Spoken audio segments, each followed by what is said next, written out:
They want that feeling of boot on the neck.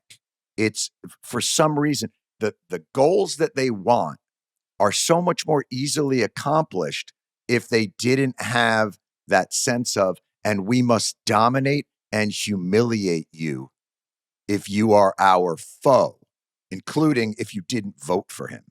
Yeah, the theater is very important. As you well know, Obama has probably still deported more people than Trump. In other words, if you look at it month to month. But they did that. It was a different, they did do it at the border.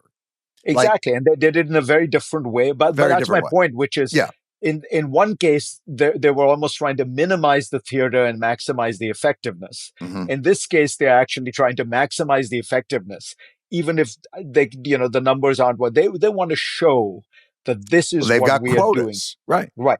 I also think, back to your Greenland point, it's a very important thing to understand that their view of wealth and economic growth is weirdly old-fashioned. So they think, Greenland has minerals in the ground. It has all this stuff.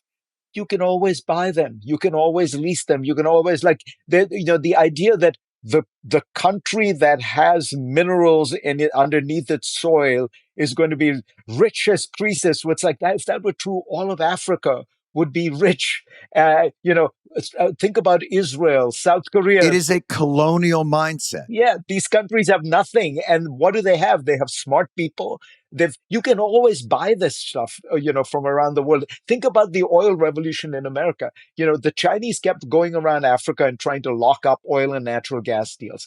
The US did technological innovation and invented fracking. And it turned out ours was a much more successful thing because it's fundamentally knowledge driven. Theirs, they've got to make corrupt deals with, African dictators. In a weird way, Trump is more like that Chinese mentality. Let's find, that's why he loves the Venezuela case. And it's a colonial mentality. It is a king's mentality. And the strange thing about it to me is, think about the damage you do to our world standing by going in and taking the resources from Venezuela to get more oil, right? Who's the largest oil producer in the world? It's us. It's already us. So to do that, but what are we doing when we push that? We're sending a message to the world that if you're, it's sort of like the old Peaky Blinders thing, big fuck small. If you're big, you can do this. So here's what we may be trading off.